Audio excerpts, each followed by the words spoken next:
Hello, everyone. I'm Jalila.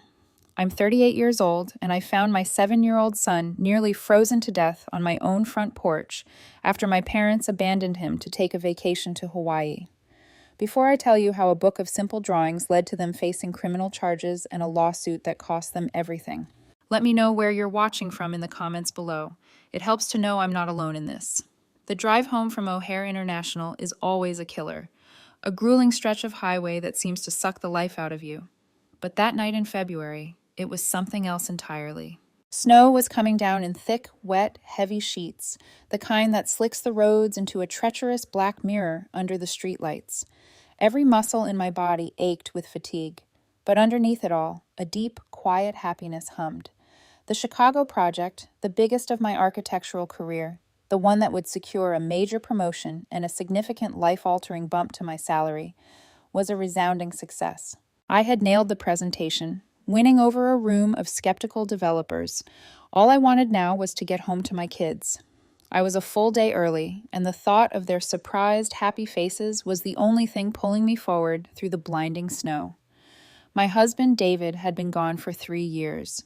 His battle with cancer was short, brutal, and it left a gaping hole in our lives that I was desperately and often clumsily trying to fill for our 2 children, Nathan, who was 7, and Emma, who was 4. David wasn't just my husband. He was the sun our little family orbited around. His laughter was the soundtrack of our home. Now I was just trying to keep the planets from spinning out into the cold, dark, silent void he'd left behind. When he passed, my parents, James and Patricia, had stepped up, or at least that's what it looked like on the surface. "We're here for you, Julila," my father had said, his hand resting heavily on my shoulder at the funeral. His voice was thick with what I mistook for sincerity. "You won't have to do this alone."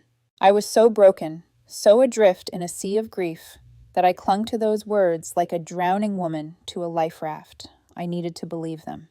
As I turned onto my quiet suburban street, that comforting anticipation of being home curdled into a cold spike of dread. A sense of profound wrongness prickled at the back of my neck. The house was dark. Not just downstairs watching a movie dark, but completely, unnervingly pitch black. No porch light on. A small detail that was huge because my mother was neurotically vigilant about it. "A dark house is an invitation for trouble," she'd always say. I pulled into the driveway, my headlights cutting a swath across the front of the house, and my heart didn't just stop. It felt like it was ripped out of my chest. There on the porch swing, half covered by a dusting of snow, was a small, huddled shape. For a split second, my mind refused to process what my eyes were seeing. A bundle of blankets left outside, a trick of the light. But then the shape moved, a pathetic, shivering tremor that seemed to shake the very foundations of my world. The world didn't just tilt on its axis, it fell off completely. It was Nathan. I threw the car into park, not even bothering to turn off the engine, and was out the door, sprinting across the snow-covered lawn, my dress shoes sinking into the wet slush. "Nathan!" My voice was a choked cry. He looked up, and his face in the faint ambient light from the street lamp was a ghostly portrait of misery. It was pale and bluish, his lips cracked and purple. He was wearing a thin hoodie, jeans, and sneakers. No coat, no hat, no gloves. In the middle of a Chicago February snowstorm. He tried to say my name, a small, hopeful mommy, but his teeth were chattering so violently that the sound shattered into nothingness. I swept him up into my arms. He felt terrifyingly light, fragile, like a little bird. A violent shiver racked his small body, passing straight into mine. He was like a block of ice.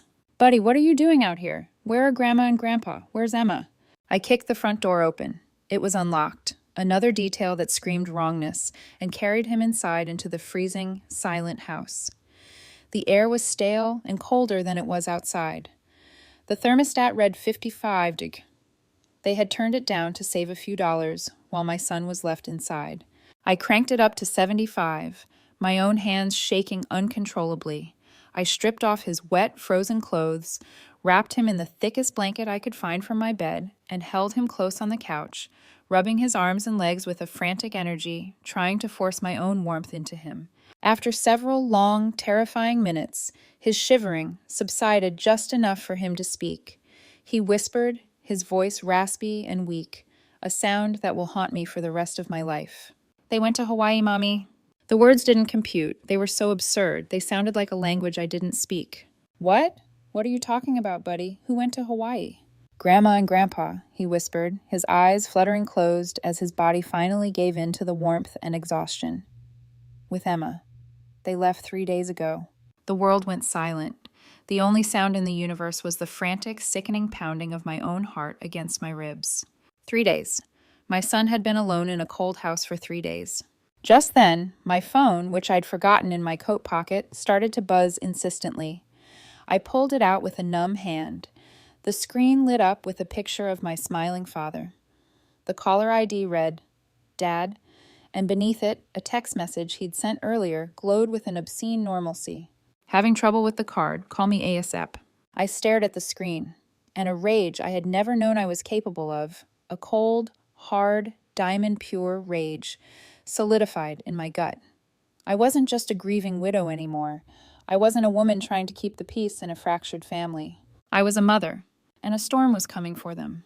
I silenced the call, dropped the phone on the cushion, and held my son tighter, promising him, and the memory of my husband, that this would never, ever happen again. This nightmare didn't just appear out of thin air. It was a cancer that had been metastasizing for years.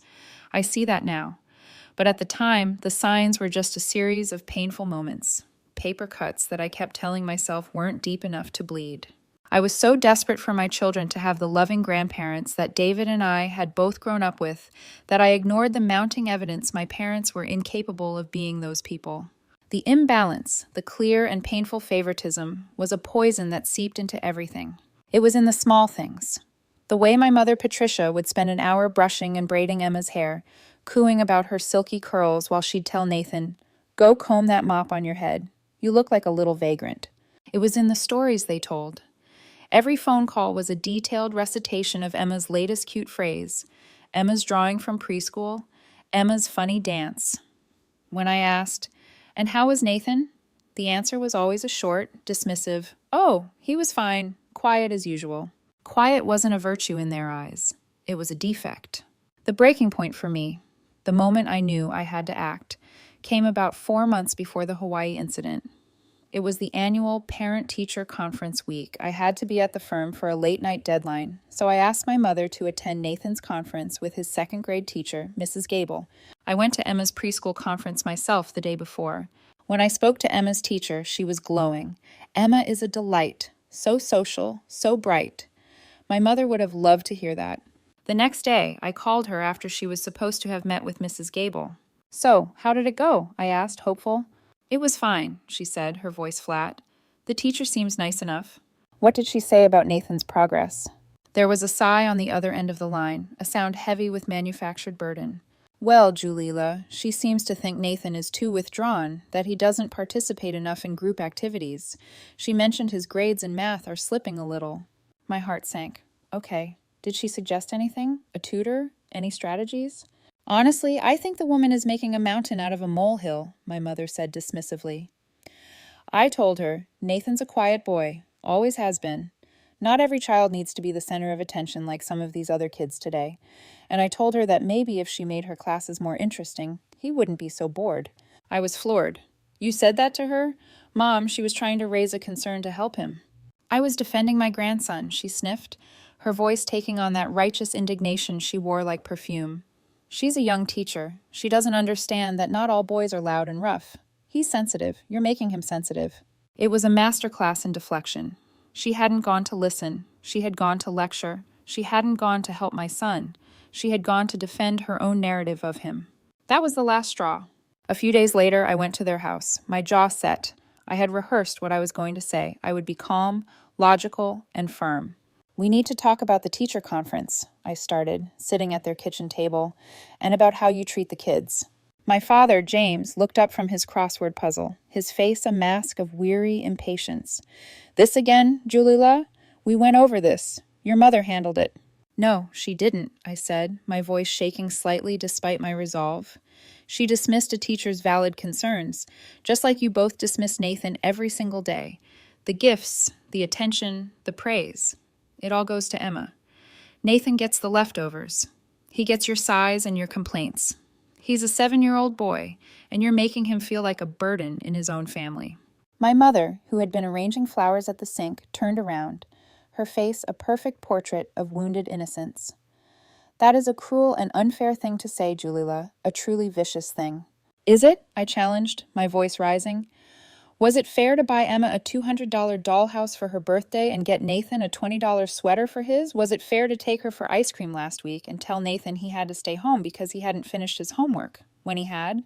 "We were trying to teach him responsibility," my father boomed. "Something you might want to try. You're coddling him, making him soft. The world isn't soft, Julila." "This isn't about the world. This is about his grandparents," I shot back. "This is about the two people who are supposed to love him unconditionally, making him feel like he has to earn his place." My mother started to cry, but they weren't real tears of sorrow. They were tears of manipulation. "After all we do," she sobbed, sinking into a chair, "we give up our time, our energy. And this is the thanks we get? Accusations? You're still grieving for David, and it's twisting your perspective. You're looking for someone to blame." It was a tactical nuke, bringing up my dead husband, using my grief as a weapon against me. It knocked the wind out of me, just as she knew it would. I stared at them, my father, stern and judgmental, my mother, crumpled and weeping, and I felt the fight drain out of me. They were a perfect team. He was the hammer. She was the velvet glove that hid the fist. They had walled themselves into a fortress of denial and self-pity, and I was just a woman with a battering ram made of feelings. It was useless. I left their house that day feeling smaller and more defeated than ever before. I had tried to fight, and I had lost. Worse, they had made me feel guilty for even trying. They had made me question my own reality. That failure was a bitter pill to swallow, and it taught me that if I ever wanted to win, I couldn't fight them on their terms. I'd have to find a different battlefield entirely.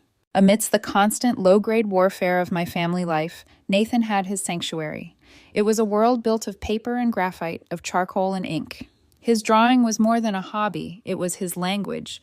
It was how he processed the world, how he expressed the things he didn't have the words for. He drew fantastical cities with soaring towers and impossible bridges, knights in intricately detailed armor, and quiet, soulful portraits of our golden retriever, Buddy, that captured the dog's personality perfectly. I knew my mother saw it as a mess, a source of stains on his clothes and smudges on the walls. "Why can't he do something productive?" she'd ask. To me, his art was proof of the brilliant, beautiful mind she refused to see. I made a point of celebrating it. We had a gallery wall in my home office where we framed and hung his best pieces. It was our thing. One afternoon, a senior partner at my architecture firm, Mr. Davenport, was at my house for a meeting to go over some final blueprints for the Chicago project. He was in his late 60s, a legend in the field with a sharp eye and a sharper tongue. While I was pulling up some CAD files on my computer, his gaze drifted to the gallery wall. "Who's the artist?" he asked, his voice unexpectedly sharp with genuine interest.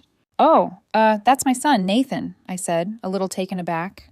He got up from his chair and walked over, his expensive shoes silent on the hardwood floor. He peered closely at a detailed drawing of a futuristic suspension bridge, a design that was both whimsical and structurally sound. "My God, Julila," he breathed. "The perspective here, the control of the line work. He understands spatial relationships. How old is he?" "He's 7, I said, a swell of pride rising in my chest. Mr. Davenport turned to look at me. His eyes, which I had only ever seen as critical and assessing, were wide with something that looked like awe.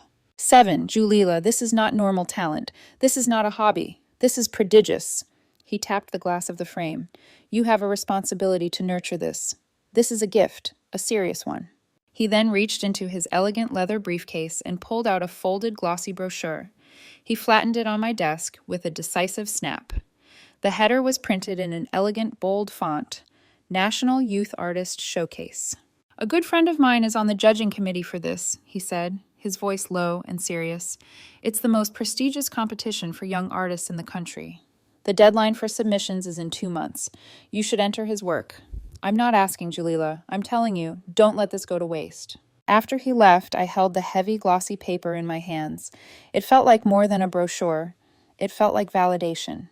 It was an objective, professional confirmation of what I already knew in my heart. Someone else saw my son, someone important. That evening, I sat down with Nathan and showed him the brochure. His eyes, so often clouded with a quiet melancholy, lit up with a spark of pure, undiluted excitement. "You think I'm good enough, Mommy?" he asked, his voice barely a whisper. "I know you are, buddy," I said, pulling him into a hug. We spent the next few weeks carefully selecting his 5 best pieces, matting them, and preparing the online submission. It became our secret mission, a hopeful project that was just for us. At the time, I thought of it simply as a wonderful way to boost my son's fragile confidence. I had no idea that this little brochure, this act of seeing my son's talent, would one day become my most powerful and unexpected weapon. With their emotional manipulation firmly established, the next phase of my parents' campaign was financial. My father, James, had a lifelong obsession with money, mostly centered on his lack of it. A series of bad investments in the 90s and a general inability to live within his means had left him and my mother in a precarious position in their retirement. He saw my success not with pride, but with a kind of grasping envy. He started with subtle, guilt-inducing comments dropped into our phone calls.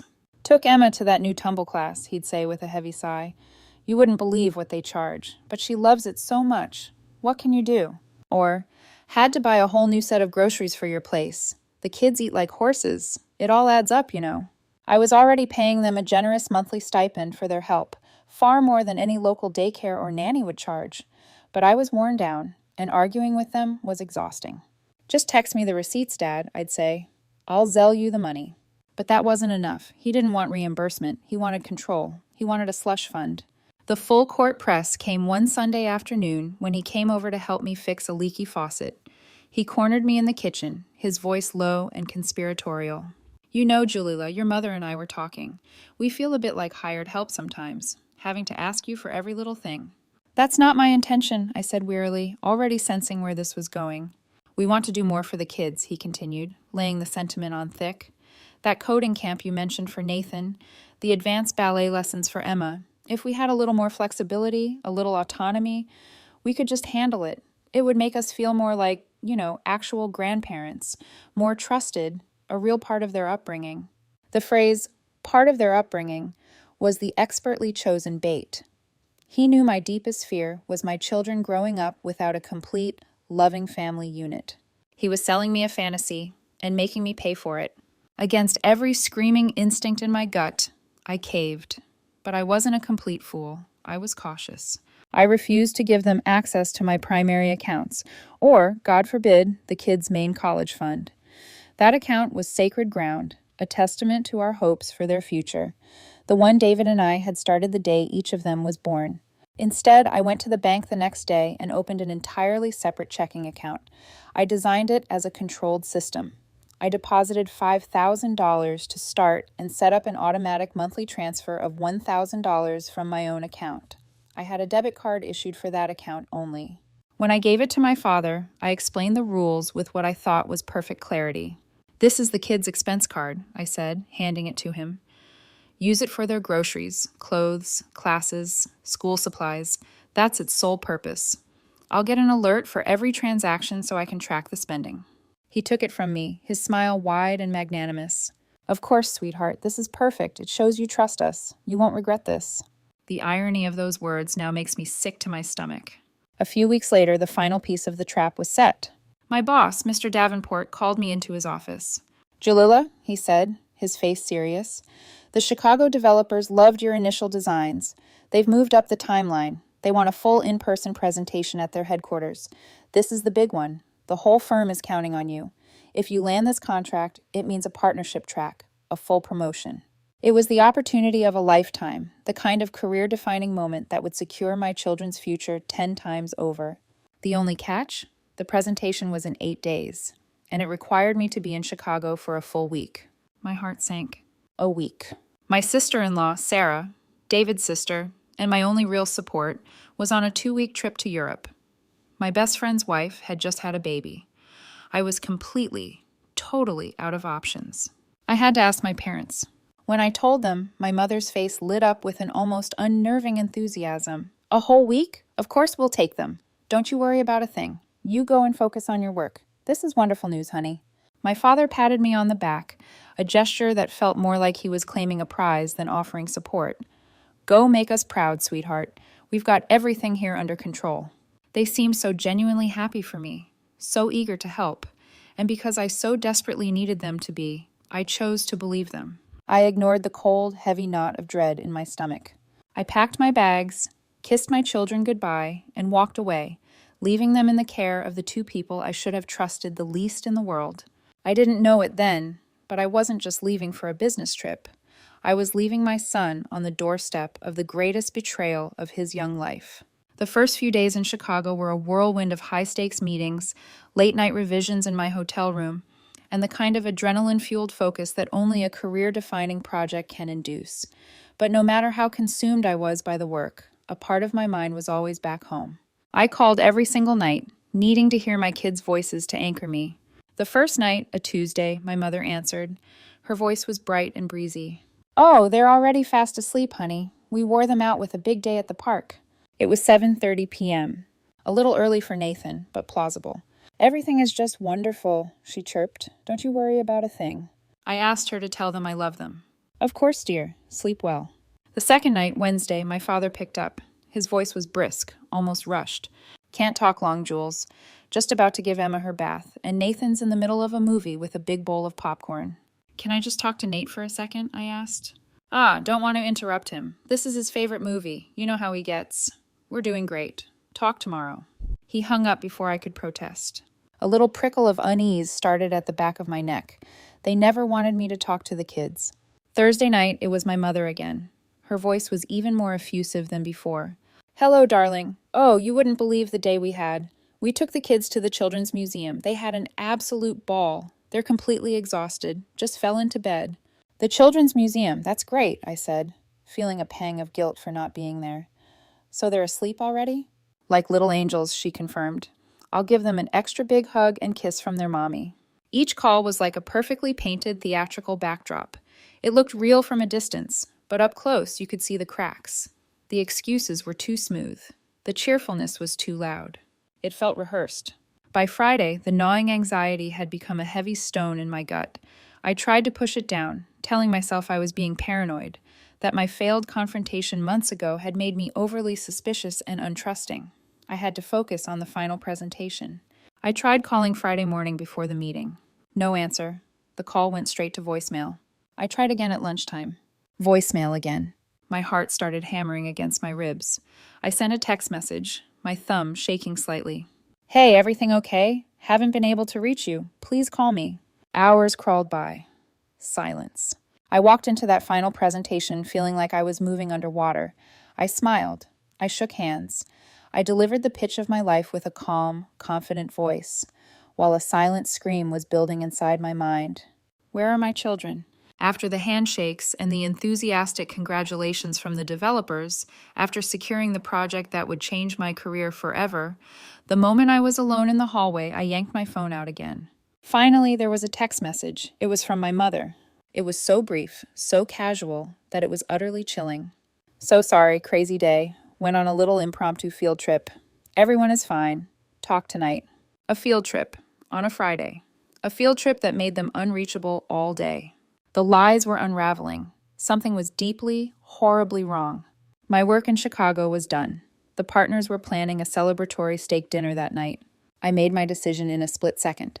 I found my boss, Mr. Davenport, who was beaming. "They loved it, Julila. They're drawing up the contracts." "We did it, sir. Thank you for everything," I said, my voice tight.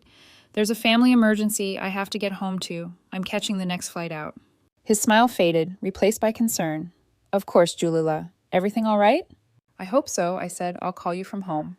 I booked a flight leaving in less than 2 hours. On the frantic cab ride to O'Hare, and during the entire turbulent flight home through the storm, I was no longer rehearsing arguments. I was playing out disaster scenarios. Car accident, a sudden illness. My mind refused to go to the one place it should have. The truth was so monstrous, so far outside the bounds of normal human behavior, that my imagination simply couldn't conceive of it. The sight of Nathan on that porch swing, as I've already told you, didn't just break my heart. It fundamentally rewired my soul. After getting him inside, wrapped in blankets, and shivering uncontrollably on the couch, my first instinct was to call 911. But he was conscious. He was talking. And a selfish part of me, the part that still couldn't believe my own parents were capable of such a monstrous act, needed to understand before I brought the whole world crashing down. I held him, talking to him softly, telling him he was safe, that Mommy was home. I made him some warm tomato soup and grilled cheese, his favorite comfort food. He ate with a desperate, frantic hunger that was terrifying to watch. He devoured it like a starving animal, not a 7-year-old boy in his own home. Was there no food, Nate? I asked, my voice barely a whisper, afraid of the answer. He swallowed a big gulp of soup. There was some cereal, he said, his voice small and raspy. But we ran out of milk yesterday, and some bread, but it got all hard and crunchy. He looked up at me, his eyes wide and earnest, as if he was afraid he'd done something wrong. I tried to make toast, but I'm not allowed to use the toaster by myself. My throat closed up. He had followed the rules. He had been a good boy while he was starving. What else did you do, buddy, for 3 whole days? I watched TV mostly, he said, looking down at his soup. It was scary at night. The house makes noises. I know it does, I said, my heart aching. I slept in your bed, he confessed, as if it were a crime, because it smells like you. And I brought Buddy in, but he cried a lot because he had to go potty outside. He was worried about the dog. In the midst of his own terror and abandonment, he was worried about our golden retriever. The sheer, heartbreaking goodness of him was a knife in my gut. When did they leave, Nate? Tell me everything you remember, I urged gently. It was Wednesday morning, he said, his memory sharp and clear. Grandma woke me up. She was all dressed up. She said they were going on a special trip with Emma because Emma was her special princess. He paused, then added, She said I had to be a big boy soldier and stay home to protect the house from robbers. The cold, calculated cruelty of it stole my breath. They hadn't just left him. They had poisoned him with a lie. They had framed their abandonment as a noble mission, a burden he had to carry. I tried, Mommy, he said, his little chin trembling. I locked the doors every night. I checked them 3 times. You did so good, buddy, I choked out. You were so brave. Did they say where they were going? A place with a beach, he said, struggling with the unfamiliar word. Hawaii. Hawaii. The name hung in the air of the cold room, so grotesquely out of place, so monumentally selfish, that I almost laughed. A hysterical, broken laugh. They had taken my daughter to a tropical paradise and left my son to freeze and starve in a Chicago winter. That was it. The last shred of doubt, the last vestige of filial loyalty evaporated. I bundled Nathan up in my own thick, down-filled winter coat, which swallowed him whole, carried him to the car, and drove straight to the nearest hospital emergency room. I didn't care about appearances. I didn't care about a family feud. I cared about an evidence. I cared about having an official, undeniable record of what they had done to my son. The ER was a chaotic blur of fluorescent lights, beeping machines, and the sharp, clean smell of antiseptic. A kind, calm, middle-aged doctor named Dr. Evans took charge. She had a gentle way with Nathan, making him laugh with a silly joke about her stethoscope. But her eyes were sharp and deadly serious as she listened to my clipped, factual account of the past 3 days. She and a nurse went to work, checking his vitals, his temperature, his hydration levels, drawing blood. They wrapped him in heated blankets. After about an hour, Dr. Evans came back to the curtained-off room where I was holding Nathan's hand. Physically, he's going to be fine, she said, her voice low and professional, but with an undercurrent of anger that I recognized and appreciated. He's suffering from mild hypothermia and significant dehydration, but we've got him warmed up and IV fluids going. His core temperature is almost back to normal. No frostbite, thank God. We'd like to keep him for a few more hours for observation, just to be absolutely sure. A wave of relief so powerful it made me dizzy washed over me. Thank you, doctor, thank you. She put a comforting hand on my arm, but her expression hardened. Ms. Miller, she said, her voice dropping even lower, I need you to understand. I am legally and morally obligated to report this to the Department of Child and Family Services. I understand, I said, my voice quiet but firm, and I want you to. I want a full report. I want everything documented, every detail. She gave me a firm, resolute nod. You'll have it. Sitting there in the sterile quiet of the hospital, holding my son's small, warm hand, everything became brutally, beautifully clear. The years of subtle favoritism, the gaslighting, the emotional manipulation, the financial theft.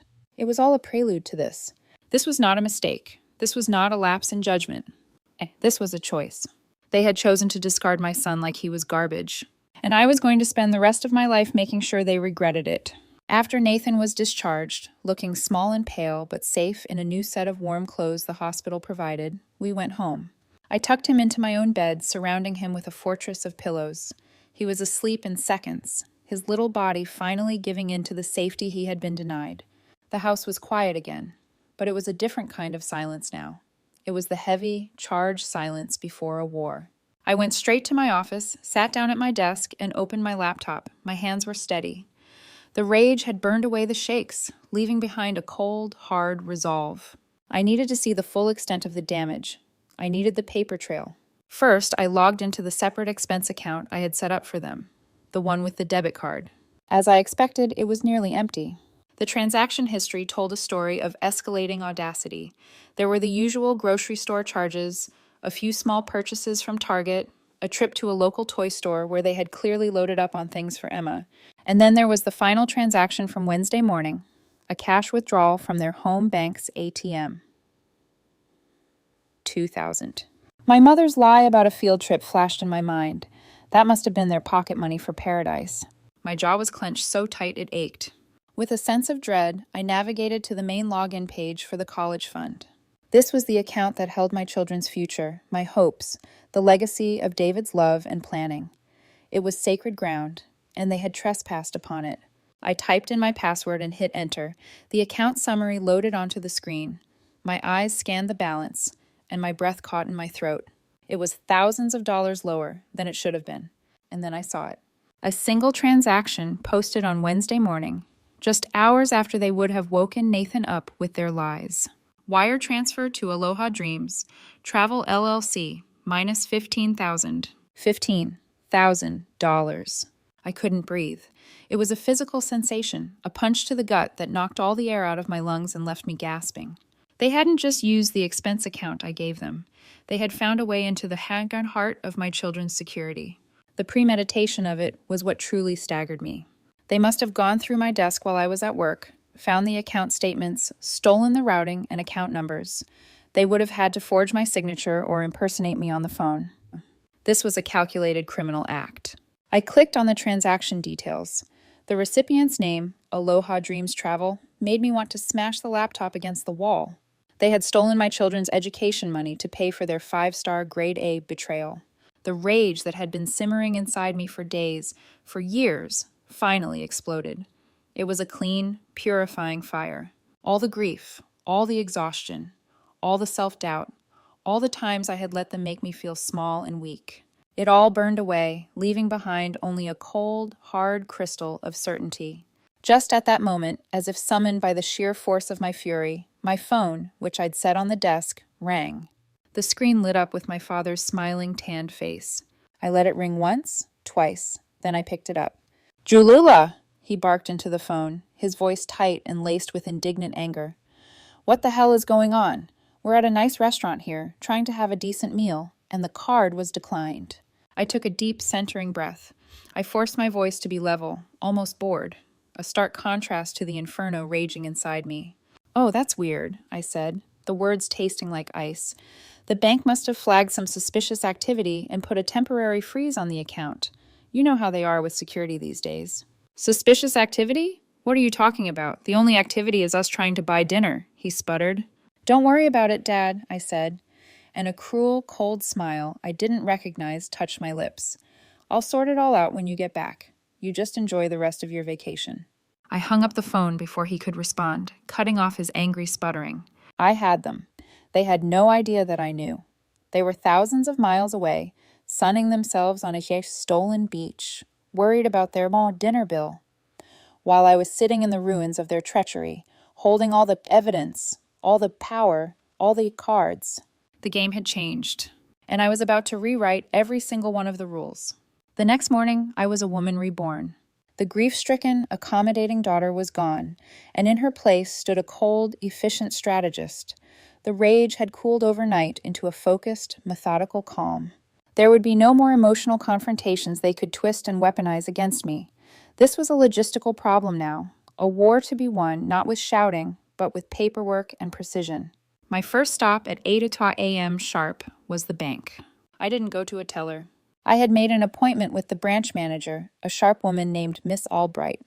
I sat in her glass-walled office and laid out the situation in stark, unemotional terms, presenting her with a copy of Nathan's hospital discharge papers. Her professional demeanor cracked, replaced by a look of horrified sympathy. She worked with a swift, angry efficiency. The compromised expense account was closed. The debit card was deactivated. Then we turned to the main event, the college fund. I had her move every single penny from that fund into a new, ironclad, irrevocable trust account. This new account was a fortress. It required dual-factor authentication tied to my cell phone, a verbal password known only to me, and any withdrawal over $500 required my physical signature in the presence of a bank officer. Not even I could easily access it.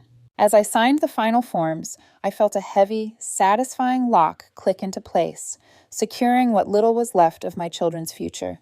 The bank's fraud department had already flagged the $15,000 wire transfer as highly unusual. I sat with their investigator and gave a sworn, recorded statement confirming it was entirely unauthorized. "I want to press charges," I said, my voice unwavering. An official investigation was opened. Every signature, every form was another brick in the wall I was building between my children and the toxicity of my parents. My next call was to a name I'd gotten from Mr. Davenport months ago, filed away for a rainy day I never thought would come. David Chen. A family law attorney with a reputation for being a tactical genius, a shark who swam in the bloodied waters of high-conflict family disputes. His office was in a sleek, intimidating skyscraper downtown. David was in his 40s, impeccably dressed in a tailored suit, and radiated an aura of calm, lethal competence. I didn't give him the emotional, rambling version of the story. I gave him the facts, just as I had with the bank manager. I laid out the timeline, the history of neglect, the gaslighting, the abandonment, the medical report from Dr. Evans, the unauthorized bank transactions, the lies over the phone. I slid a neatly organized folder across his polished mahogany desk, containing printouts of everything. He listened without a single interruption, his dark eyes scanning each document as I spoke. When I was finished, he steepled his fingers, leaned back in his leather chair, and looked at me for a long moment. "Ms. Miller," he said, his voice even and measured, "this is one of the most egregious cases of parental misconduct I've seen in some time. What is your desired outcome?" "I want the money back," I said, my voice hard as steel. "Every single cent. And I want to ensure they can never, ever get near my children again. I want to discuss sole legal custody, a permanent restraining order, whatever it takes to legally sever their rights as grandparents. I want them erased from my children's lives." David gave a slow, deliberate nod. "We can certainly achieve that," he said. "The evidence is overwhelming. We'll file a civil suit for the return of the funds, plus significant punitive damages for the emotional distress inflicted upon you and your son, and I strongly, strongly advise you to follow through on filing a criminal complaint. A criminal record will make any future attempt by them to gain visitation rights through the courts nearly impossible." "Good," I said. The word felt solid, final. "What's our first move?" "Our first move," David said, "is to do nothing." A thin, cold smile played on his lips. "We wait for them to come home. We let them walk, tanned and self-satisfied, straight into the trap they so diligently set for themselves. Don't contact them. Don't answer their calls. Let them stew in their own arrogance." I left his office feeling powerful. For the first time in years, I wasn't just reacting to my parents' whims. I was planning. I had a professional, an expert, a general on my side. I wasn't just their daughter anymore, I was a hot client, and we had a rock-solid case. That night, after tucking both kids into bed, Nathan now sleeping soundly in his own room again, the fear of the dark slowly receding, I found myself unable to rest. I wandered into my office, and my eyes fell on Nathan's sketchbook. It was the one with all his best work, the pieces we had so carefully photographed and submitted for the art competition. As I was putting it away on his shelf, my laptop, which I'd left open on my desk, pinged with the soft chime of a new email. I glanced at it without much interest. The sender was National Youth Artist Showcase. My heart gave a little jolt. In the chaos and rage of the last few days, I had completely, utterly forgotten about it. The subject line read, "An important update regarding your submission for Nathan Miller." My hands trembled slightly as I sat down and clicked it open. I was expecting a polite, formulaic rejection. A "thank you for your submission. We received many qualified entries." But that's not what it said. The email was short, formal, and it made the hair on my arms stand up. Dear Ms. Miller, it is with immense pleasure that the Board of Judges and I inform you that Nathan Miller has been awarded the grand prize in the 7 to 10 age category for the National Youth Artist Showcase.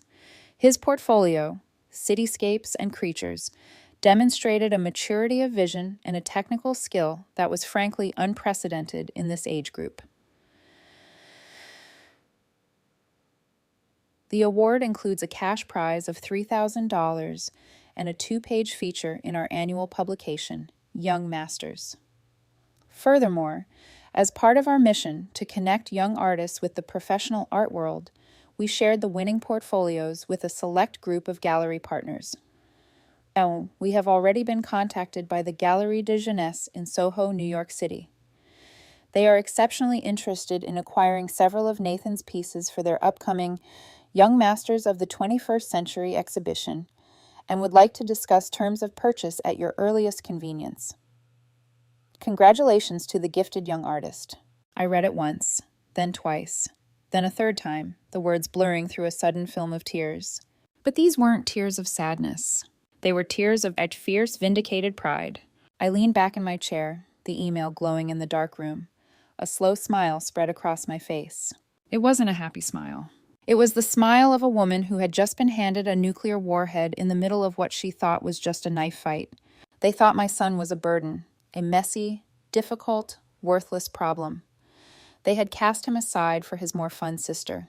But in the real world, the world outside their tiny, toxic, self-serving bubble, my son was a grand prize winner, a recognized talent, an artist sought after by a New York City gallery. The board was set, the pieces were in place, and I was holding the checkmate move in my hand. All I had to do now was wait for the king and queen to arrogantly walk right into my line of fire. They came back on a Sunday evening, 2 full days after I had hung up on my father in Hawaii. I knew exactly when they were coming. I had tracked their flight online, watching its little icon crawl across the map of the United States. My lawyer, David Chen, sat in the wingback armchair in my living room, looking as calm and relaxed as if he were waiting for a pot of tea to brew. A thick leather briefcase rested by his feet. The house was clean, quiet, and humming with a tense, palpable energy. It felt like the air in the moments before a lightning strike. The sound of the key in the front door lock was unnaturally loud in the silence. The door swung open and they walked in, wheeling their designer suitcases behind them. They were deeply tanned, their faces glowing with a week of sun and self-satisfaction. They looked relaxed and entitled. My mother was holding a tacky plastic hula dancer doll, presumably for Emma. My father was humming a cheerful off-key tune. They looked, for all the world, like any other retired couple returning from a well-deserved vacation. Then they saw me sitting on the couch, and they saw David, a stranger in a sharp suit, in their daughter's living room. The smiles froze and evaporated from their faces. "Julila," my mother said, her voice immediately sharp and laced with suspicion. She clutched her purse to her chest like a shield. "What's going on? Who is this man?" "This is David Chen," I said, my voice flat, cold, and devoid of any emotion. "He's my attorney." The word lawyer landed in the center of the room like a grenade. My father's face, which had been a cheerful, sun-kissed pink, began to mottle and pale. "A lawyer?" he sputtered, his voice a mixture of confusion and outrage. "What in God's name for? Are you being sued?" "No," I said, "you are." David stood up, a gesture of polite, commanding authority. "Mr. and Mrs. Miller," he said, his tone perfectly courteous but firm. "Please, have a seat." He gestured to the couch opposite his armchair. They hesitated, looking from me to David and back again, before perching stiffly on the edge of the cushions, their suitcases abandoned by the door. My father, ever the bully, recovered first, deciding that offense was the best defense. "I don't know what kind of sick game you're playing, Julila, but it's not funny. Your mother and I were publicly humiliated. Our card was declined in a packed restaurant, and you wouldn't answer your phone. We were worried sick that something had happened to you." "I'm worried." I repeated the word in my head, letting it hang in the air like poison gas. "You were worried? That's an interesting choice of words." David leaned forward slightly, placing his hands on his knees. "Mr. and Mrs. Miller," he began, his voice smooth as silk but with an edge of steel. "We're here to discuss the events of the past week. Specifically, the time period from Wednesday morning, February 12th, to Saturday evening, February 15th. My mother clutched her purse tighter. "I don't know what there is to discuss," she said quickly. "We took a short, much-needed trip. We're retired. We're allowed to travel." "A trip to Hawaii, I believe," David said, his voice never changing its calm, measured tone. He reached into his briefcase, took out a single sheet of paper, and placed it on the coffee table between them. It was a printout of their flight and luxury hotel package confirmation from Aloha Dreams Travel. "An all-inclusive package, I see," David said, "paid for with a wire transfer of $15,000 from your grandchildren's joint college fund." My father stared at the paper as if it were a snake. His mouth opened and closed silently. No sound came out. My mother's face flushed a deep, ugly red. "That was a loan," she sputtered, her voice high and reedy. "We discussed it. We were going to pay it back. It was for a medical emergency." "A medical emergency?" David repeated, raising an eyebrow. "Whose? Yours?" "Your father's," she snapped, her tone suddenly defensive. "It was preventative treatment." "For my circulation," my father added, grasping at straws. "The warm weather is therapeutic." "I see," David said, his voice laced with ice. "And while you were on this therapeutic trip, what provisions did you make for the care and safety of your 7-year-old grandson, Nathan?" "Nathan was perfectly fine," my father boomed, trying to project confidence. "We left him plenty of food. He's a big boy. For God's sake, we weren't gone that long. He knows how to use a phone." David reached back into his briefcase and placed a second sheet of paper on the table. It was the official admission report from St. Jude's Hospital Emergency Room, signed by Dr. Evans. The words hypothermia, dehydration, and child neglect were highlighted in yellow. "According to the emergency room physician who treated him on Saturday night," David said, "he was not fine. He was found on your front porch in the middle of a snowstorm with a core body temperature of 94 degrees. He hadn't had a proper meal in over 3 days. The official medical diagnosis is child abandonment." My mother let out a small, strangled gasp, putting a hand to her mouth. For a fleeting second, I thought I saw a flicker of genuine horror in her eyes. It was extinguished as quickly as it appeared, replaced by reflexive, venomous defensiveness. "He's always been a dramatic boy," she said, her voice shaking with rage, not remorse.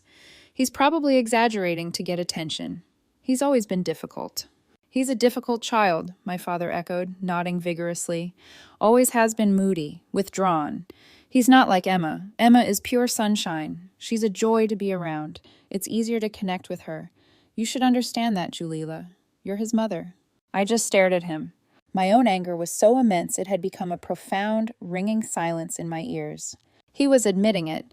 He was sitting in my living room, in front of my lawyer, and admitting that they favored one grandchild to the point of criminally neglecting the other, because the neglected one was difficult. The sheer, unadulterated audacity of it was breathtaking. "So you just cast him aside?" I asked, my voice dangerously low, each word a carefully placed stone.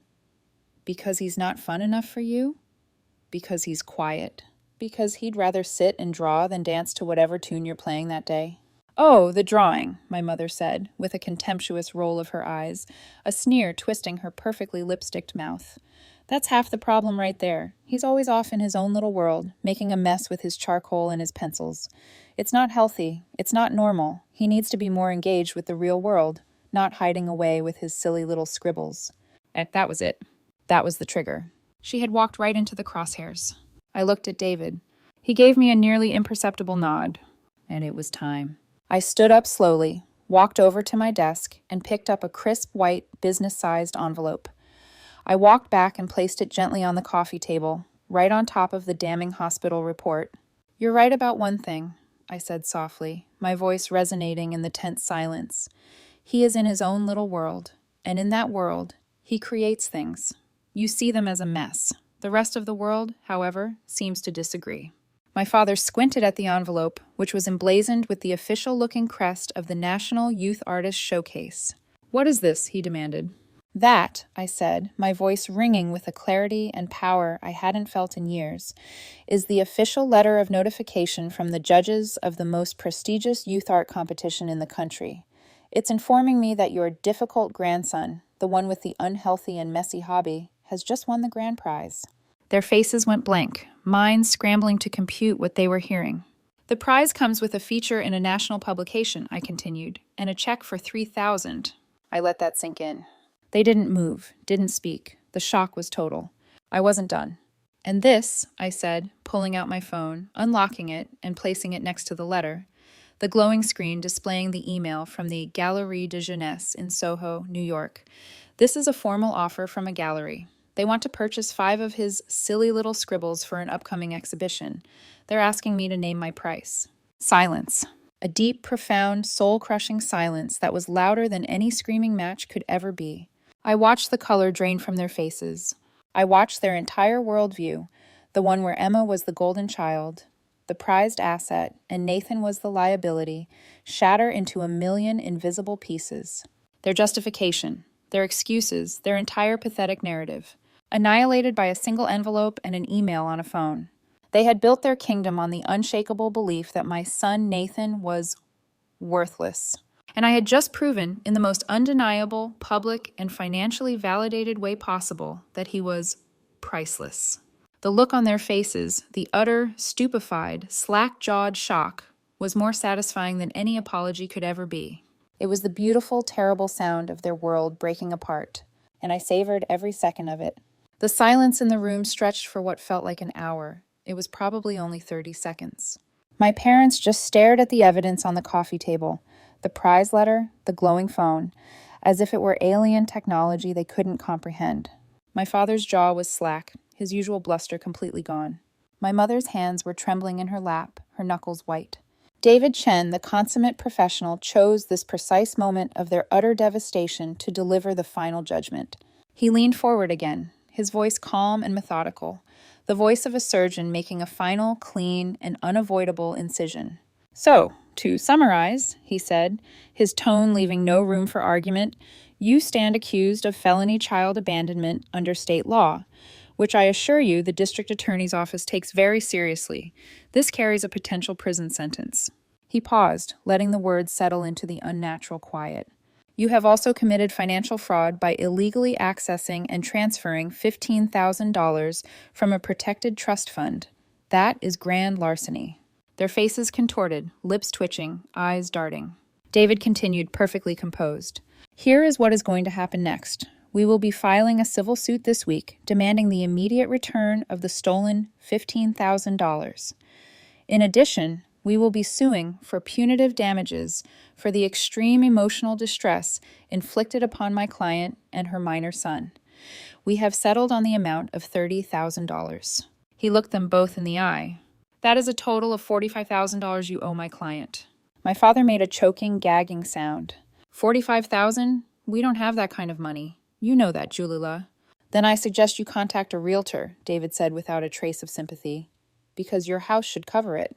He let that land before continuing. Furthermore, my client has already given her full sworn statement to the police. A detective from the Family Services Division will likely be contacting you within the next 48 hours to take your statements. I strongly advise you to retain your own counsel before speaking with them. Though frankly, at this point, I'm not sure what a lawyer could do for you. This was the moment the dam of their denial finally broke.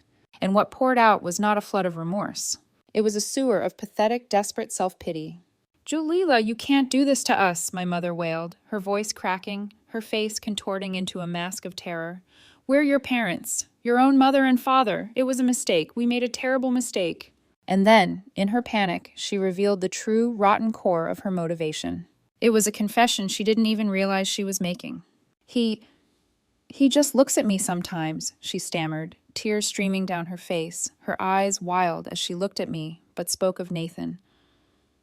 He has the same quiet, judging eyes my older brother always had. My brother got everything. The praise from my father, the best grades, the attention. I got nothing. I was invisible. She choked back a sob. I didn't want Emma to ever feel like that. I wanted her to have everything, to be the special one. There it was, the whole twisted, pathetic truth. It was never about Nathan's personality. It was never about him being difficult. It was about her own ghosts, her bitter, unresolved childhood jealousy of her brother projected onto my innocent 7-year-old son. He was just a convenient, silent screen onto which she could project a lifetime of resentment. I felt a wave of nausea so profound I thought I might be sick. This was deeper, sicker, and more twisted than I could have ever imagined. This wasn't just favoritism.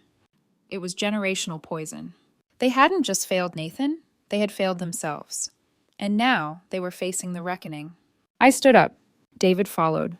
There was nothing left to say, nothing left to argue, no tears left to cry. They had shown me everything I needed to know about them, about their capacity for cruelty, about how deep their selfishness ran. I will have no further contact with either of you, I said, my voice clear and final. You will not call me. You will not visit. You will not send letters or gifts. If you attempt to contact my children in any form, I will file for a permanent restraining order and ensure criminal charges follow. My mother whimpered. My father opened his mouth to protest, but the look on David's face silenced him instantly. You don't get to play the victims, I continued. You made choices. You lied. You abandoned a child. And you stole from your grandchildren. That's not a misunderstanding. That's not a bad moment. That's a character trait. I turned to David. We're done here. He nodded once, professionally. I didn't look at them again as we walked out. I didn't wait to see if they followed. I didn't care if they sat there for hours trying to spin the story in their heads into something more palatable. I was done digesting their delusions. By the time we reached the driveway, the cold February air had never felt more refreshing. I took a deep breath, and for the first time in years, it didn't feel like I was carrying the weight of someone else's expectations in my lungs. David opened his car door, then paused. I'll start drafting the filing tomorrow. You've done everything right so far. Thank you, I said, and meant it. I went back inside to find Nathan curled up on the couch, sketchbook in his lap, a pencil tucked behind one ear. He looked up at me and smiled, just a little. Hey, sweet pea, I said softly, sitting beside him. What you working on? He turned the page around and showed me. It was a drawing of our house, but not how it looked now. It was brighter, warmer, with vines climbing the porch posts, a giant treehouse in the backyard, and a big, happy sun with a smiling face above it all. There were 3 stick figures on the porch. A woman, a boy, and a girl with pigtails. Our family. Just us. I pulled him into my arms and held him close. It's beautiful, I whispered. Later that night, I emailed the gallery in New York. We began discussions about pricing and prints. Within a week, Nathan's first piece sold for $800. A month later, he had his first full-page feature in Young Masters. Emma adjusted. She missed them, of course, but she also understood more than any of us had given her credit for.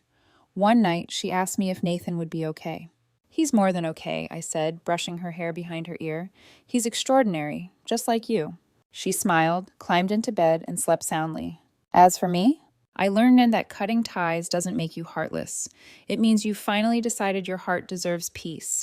My parents tried to spin their own version of the story in our extended family. Claimed I was ungrateful, that I had exaggerated, that I had turned my children against them. But the truth always floats to the surface. And people talk, especially when word gets out that your grandson was on the cover of a national art magazine, and you didn't even call to say congratulations. The final blow came from the county's decision. David pushed the district attorney's office just hard enough. My parents were offered a plea deal, return the money, and complete 500 hours of community service in lieu of jail time. They took it. Of course they did. They were banned from any unsupervised contact with minors. Their names were placed on a watch list for elder abuse prevention programs, an irony that didn't escape me. I didn't gloat. I didn't celebrate. I simply moved on.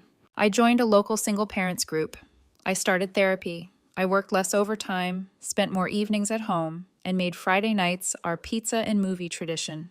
One evening, months later, as I was tidying up the living room, I found a folded sheet of paper tucked between the cushions of the couch.